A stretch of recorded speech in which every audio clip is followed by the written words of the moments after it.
Daros a todos las gracias por estar otra vez aquí. El lunes estuvimos con Ana León y fue una pasada, y hoy, pues lo que decía, teníamos una super ponente y un super tema como es el Power Mobility, y tengo un montón de ganas de, pues eso, de empezar a analizar el artículo de Livingston y de Ginny Palleg con una gran compañera y una gran amiga como es Elena Contel, que es graduada en fisioterapia por la Universidad de Valencia, tiene máster en fisioterapia en pediatría por la Universidad Internacional de Cataluña, y como un montón de los que estamos aquí, pues es una apasionada del neurodesarrollo y de la diversidad funcional, y hoy nos va a hablar de un súper tema, así que cuando quieras, Elena.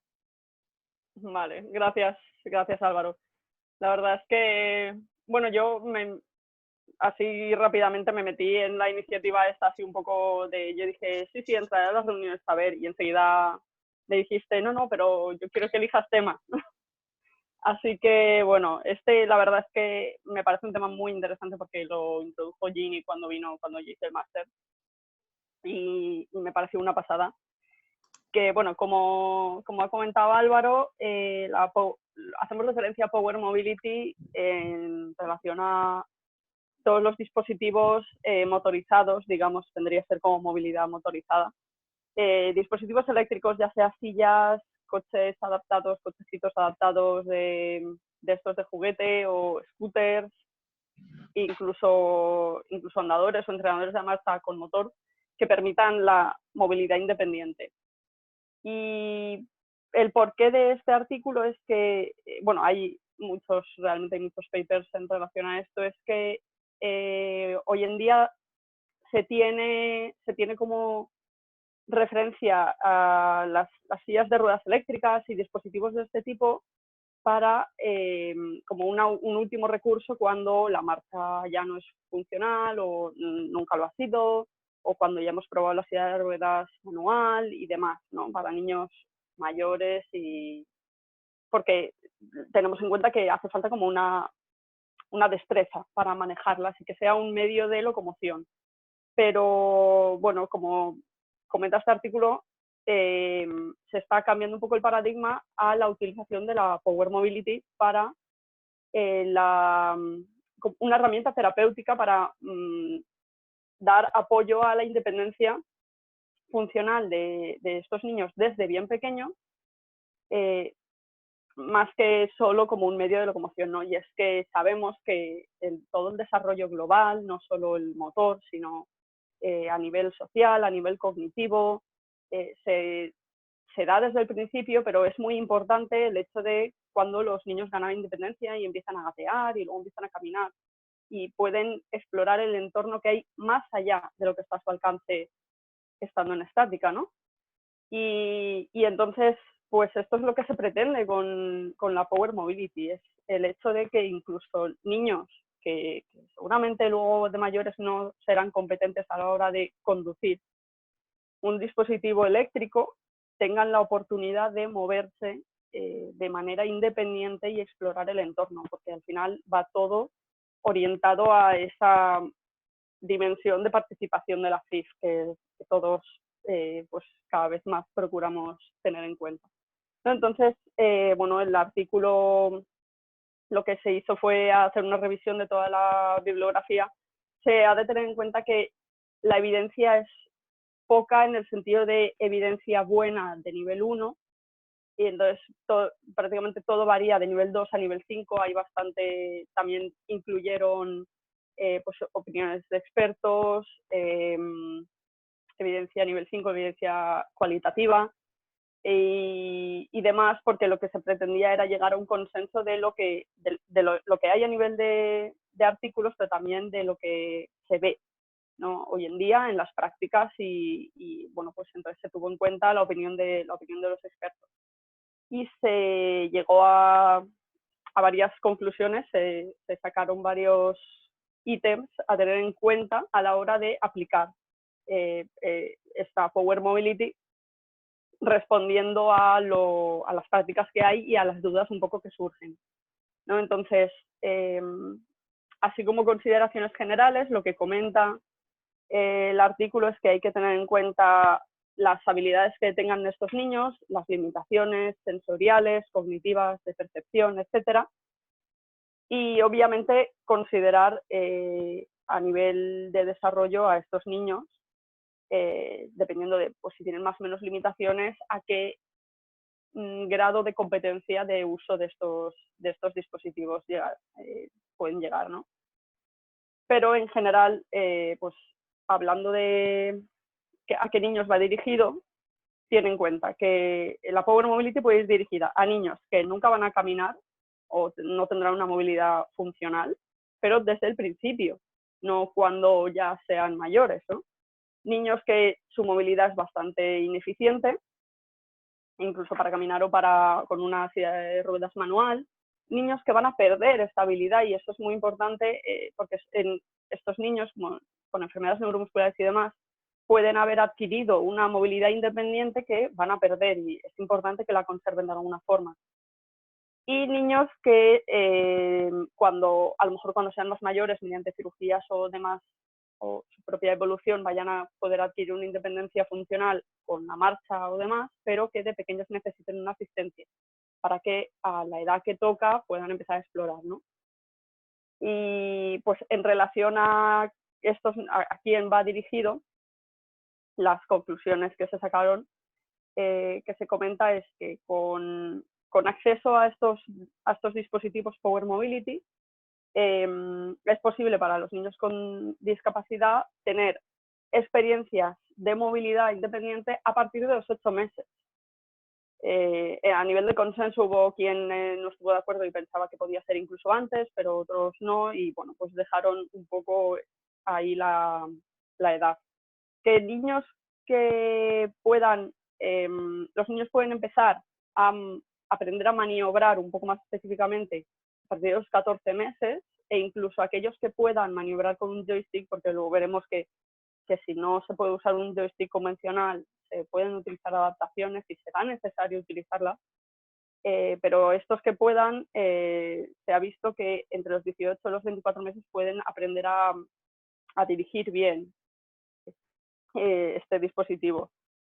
Y obviamente lo que decimos, o sea, niños que tienen una movilidad muy mínima se van a beneficiar de esta Power Mobility para el desarrollo global, es decir, a nivel cognitivo, lenguaje receptivo, nivel social, de juego, independencia, incluso aprendizaje causa-efecto, obviamente, cuando van viendo que activando tal botón la silla se mueve, y el movimiento autoiniciado, porque al final lo que pasa es que si niños, sobre todo que les vemos mucha dificultad, no solo a nivel motor, sino a nivel cognitivo-sensorial, no tienen ese movimiento autoiniciado, pueden desarrollar una actitud más pasiva, porque al final todo viene a ellos y no tienen una motivación para explorar, ¿no?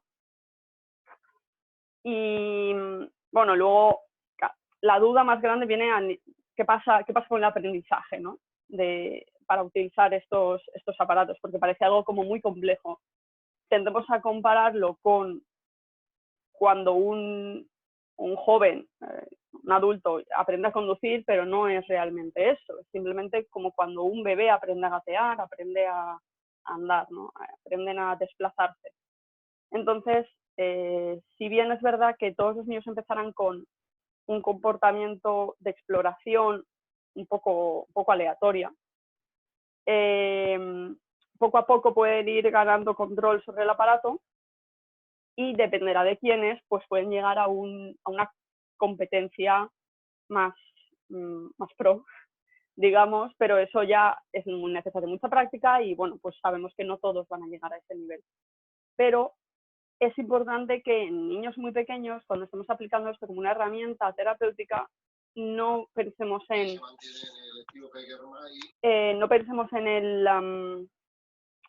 si van a estar listos o no para esa vida totalmente independiente en el uso y el manejo y el poder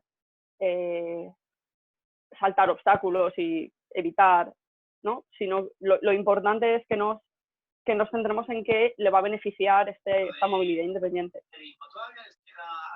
Entonces, en ese sentido, las conclusiones que se sacaron es que esta experiencia de movilidad para los niños, lo que ya hemos dicho, o sea, va a apoyar ese desarrollo, especialmente el de comportamiento autoiniciado, ¿no? Lo que hemos dicho, o sea, incluso aunque sea solo un movimiento exploratorio, porque haya niños que se van a quedar solo en ese comportamiento de autoexploración alrededor de, pues, en un entorno muy, muy seguro, eso ya va a apoyar ese aprendizaje. Y en cuanto a estos niños con alteraciones intelectuales y sensoriales muy graves, con un tiempo de práctica, un aprendizaje apropiado y sobre todo un apoyo de su entorno, pueden llegar a, por lo menos, a utilizarla para moverse ellos mismos, que al final es un poco como ocurre con niños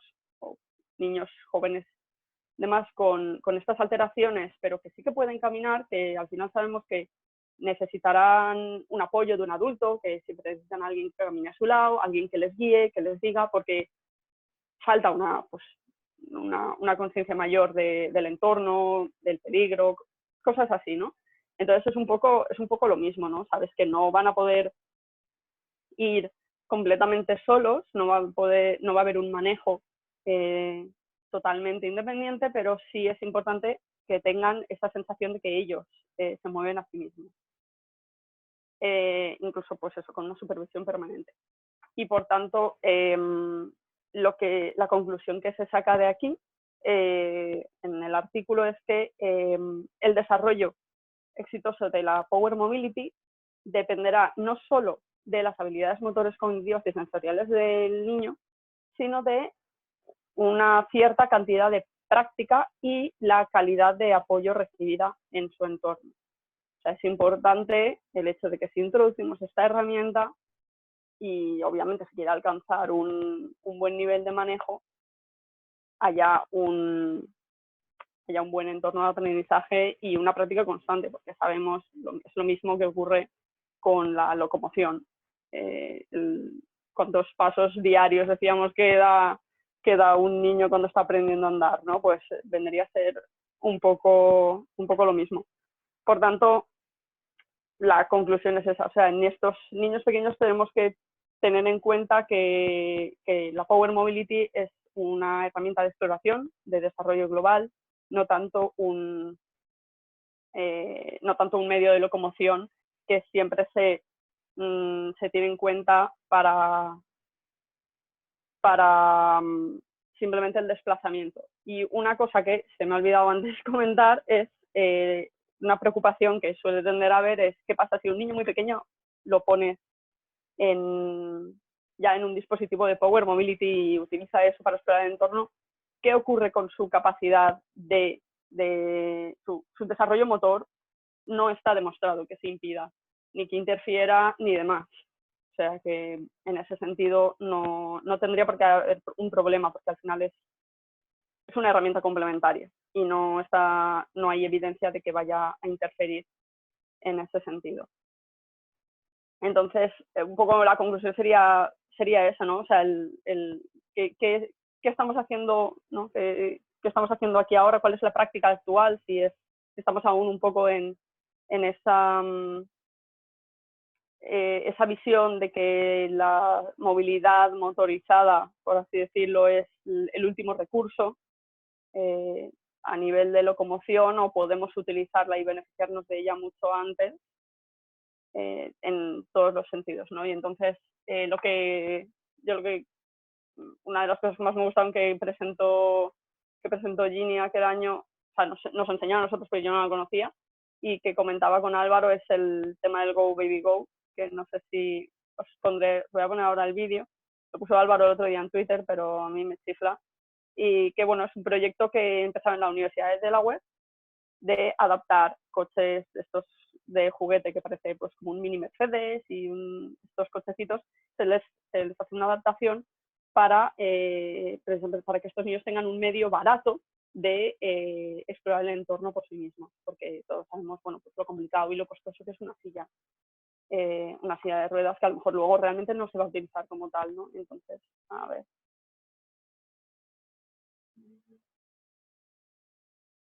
Voy a ver. Sí. No sé si se irá porque tengo los auriculares puestos, pero están los subtítulos. ¿Se ve?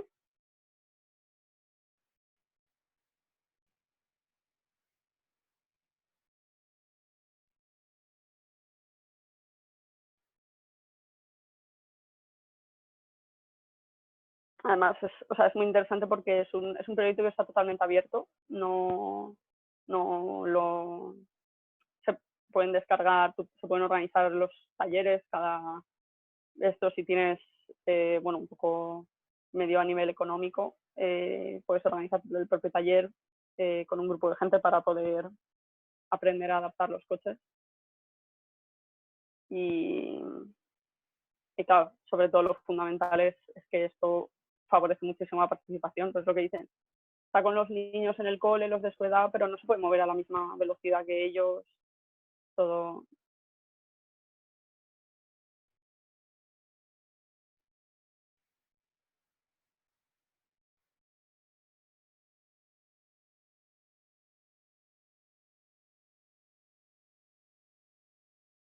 Y luego lo que comentan, ¿no? O sea, los niños normalmente tienen, dependiendo de su habilidad, ¿no? Pero le ponen por lo menos el interruptor de marcha y parada, adaptan el asiento un poco a sus capacidades de sedestación y luego obviamente hay un control remoto, de modo que si el niño no sabe girar o demás, pues los padres se están controlando desde fuera, pero están permitiendo que el niño se mueva en un principio por sí mismo.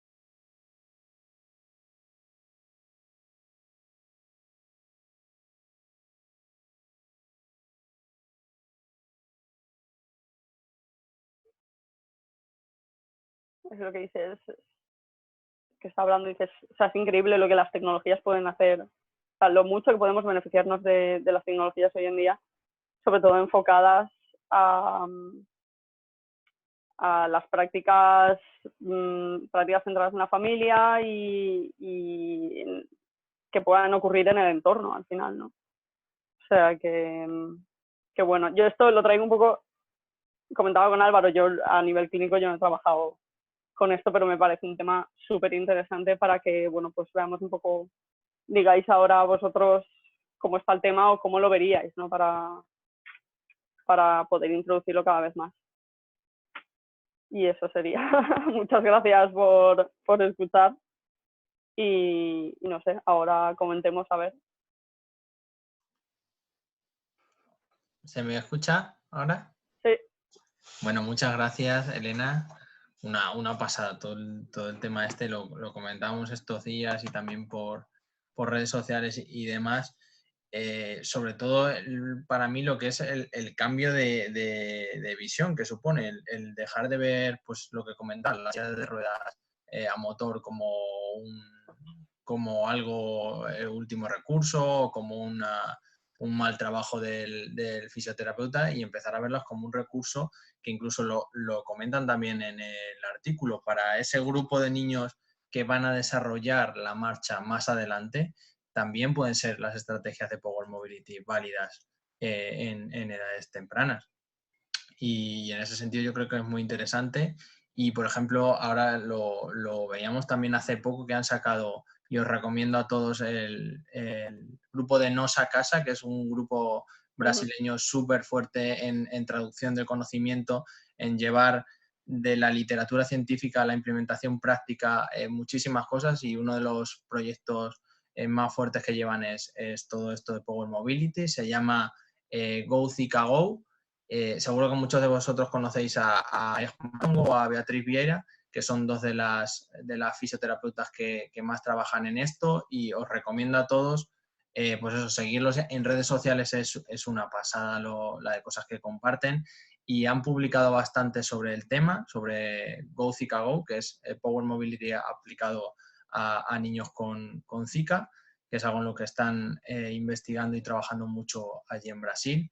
Y hay un vídeo muy que han hecho ahora de la primera reunión, del primer meeting que hicieron para empezar a construir pues eso, coches de juguetes adaptados a cada niño. Es lo que comentaba Elena, es una opción por la que ellos no cobran nada, simplemente pues eso, ofrecen la marca, que es una marca pues súper reconocida a nivel mundial, y es que alguien se anime o nos animemos a montar un grupo de trabajo, sí. un día hacerlo con amigos ingenieros que controlen de mecánica, y la verdad es que sería una pasada. No sé si alguien tiene alguna experiencia en este sentido o alguna pregunta. Solo no sé si hay algo en el chat. Si no, podéis también desconectar el micro y Sí, a ver, preguntar. sí que están comentando.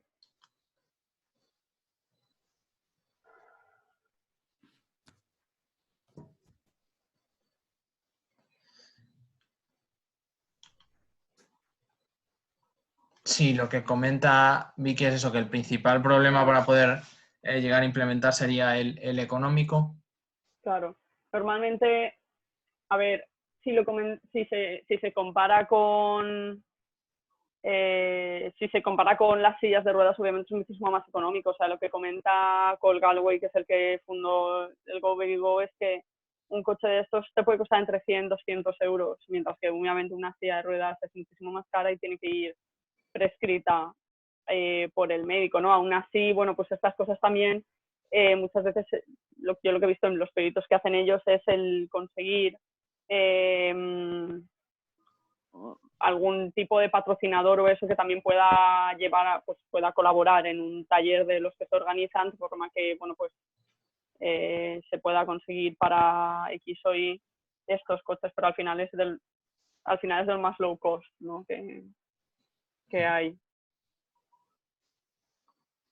Mira, comenta Lourdes, los que intentamos introducir estas ayudas Sí. de movilidad en niños muy pequeños, niveles 4 y 5 de GMFCS, nos encontramos que los médicos es Impensable. impensable que lo prescriban. ¿Qué pensáis que se podría hacer al respecto? Yo, en mi experiencia, es totalmente, o sea, incluso en Valencia no era imposible intentar hacer o plantear alguna estrategia de este tipo, incluso aunque pues eso, hubiera consenso con las familias, algo que estuviera hablada, porque a nivel de rehabilitación, imagino que en cada comunidad autónoma será diferente, pero en Valencia, por ejemplo, no permiten prescribirlas por debajo de los 7 años de edad, que no tiene ningún sentido ni en base. Claro, porque va enfocado a eso, al uso de la silla como medio de locomoción. Es decir, si el niño tiene un andador, el niño lleva tal, pues ¿para qué, no? Es un poco... Eso lo comentaba el otro día bueno, hay un podcast en Wired Dawn que precisamente entrevistaron a Cole Galloway, ¿no? Y lo pillé por casualidad el otro día y dije, mira, así para complementar. Y una cosa que comentaba era eso, ¿no? La necesidad de que no sé si de hecho decía que ya lo estaban haciendo allí, ¿no? Que los médicos prescriban Power Mobility en edades tempranas. Es como una necesidad de herramienta, como igual que prescribes un andador o igual que... Sí, y es algo que yo creo que al nivel que se está llegando actualmente de detección temprana y de saber realmente cuál va a ser el nivel GMFCS de los niños a edades muy tempranas, no tiene sentido el establecer un límite de edad y menos aún Claro. los 7 años. Mira, comenta también, Manuel, por ejemplo, que no lo hemos hablado, la silla exploratoria de Nexe Fundació. ¿La conoces, Elena? Sí que creo que Yo no he podido ir a que la he ningún... llegado, bueno, que he visto alguna cosa por aquí por internet, sí. Sé que hacen talleres, si alguien tiene experiencia estaría súper chulo que lo podéis comentar. Yo he visto los vídeos y me parece una pasada y algo que merece una reunión y un Zoom por sí solo. Es una pasada. Y están abiertos los vídeos en YouTube por si alguien los queréis ver, luego lo compartiremos también. pero es una pasada. Y la idea es totalmente lo que hemos estado hablando, el permitir un sistema de movilidad incluso Claro. con muy pequeños o con grandes discapacidad intelectual que les permita explorar el entorno desde edades súper tempranas.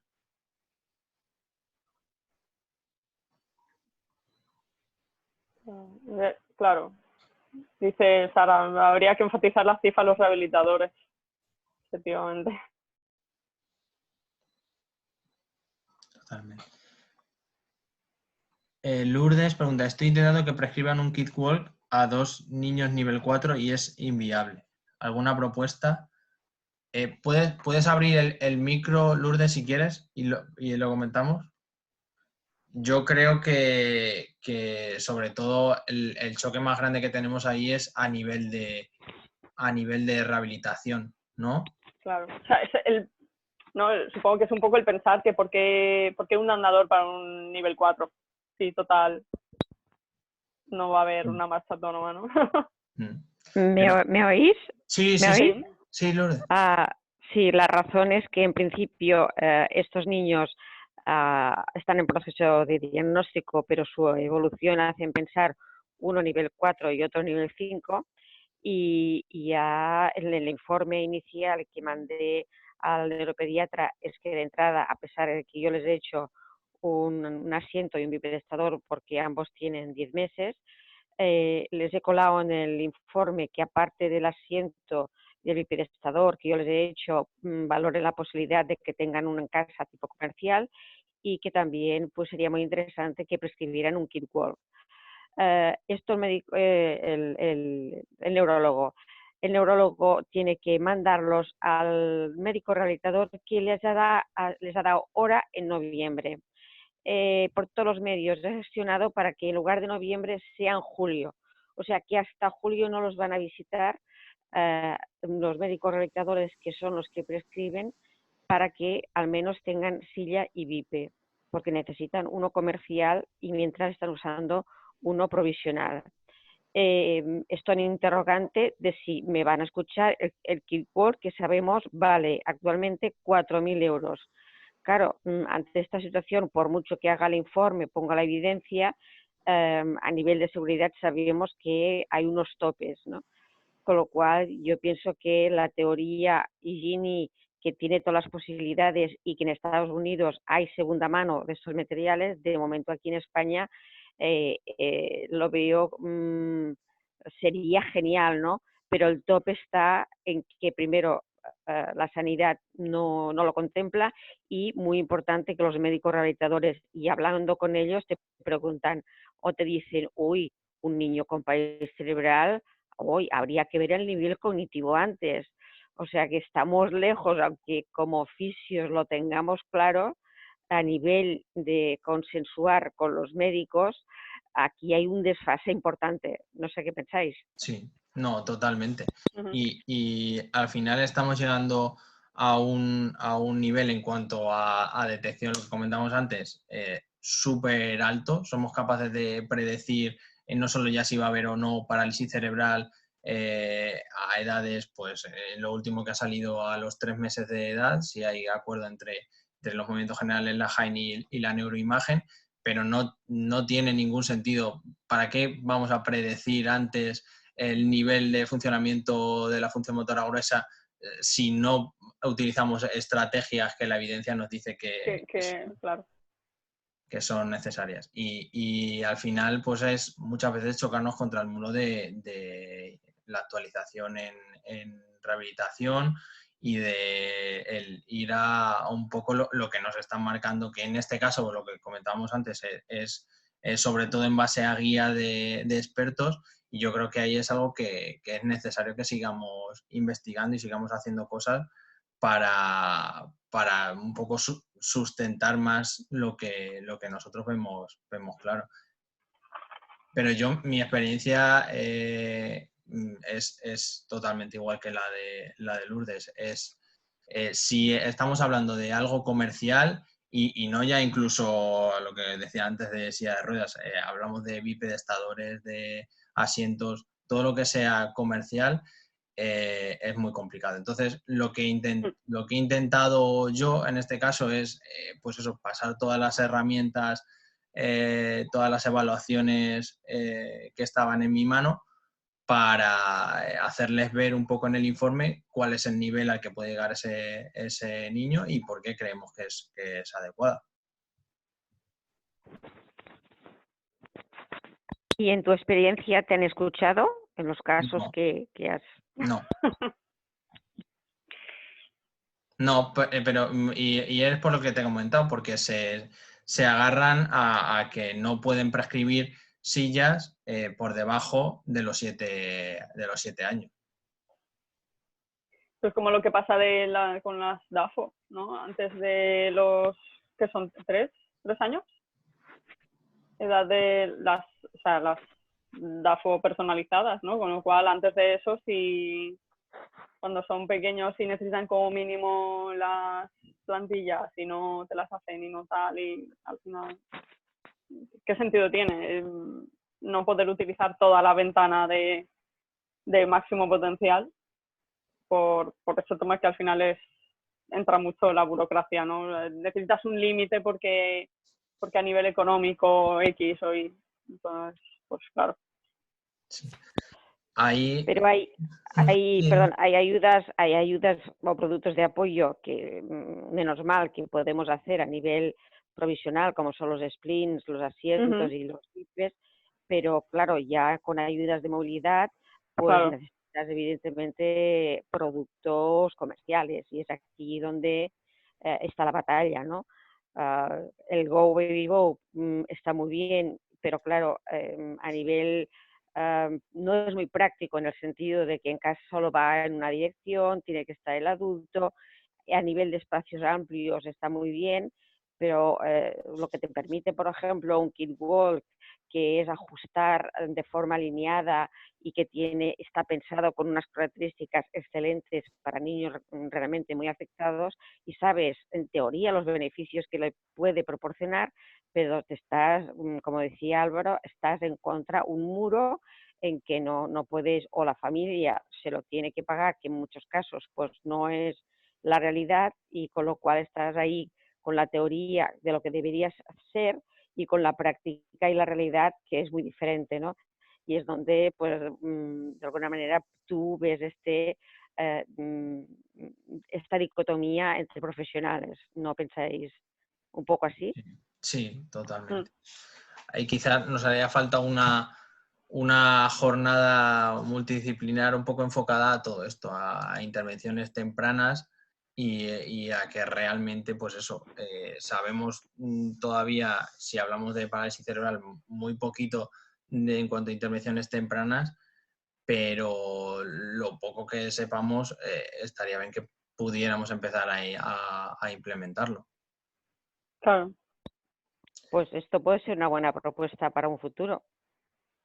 Sí, yo creo que sí. Una jornada multidisciplinar con SEFIP, con SERI, yo creo que sería muy interesante. Nos lo tenemos que apuntar. Bueno.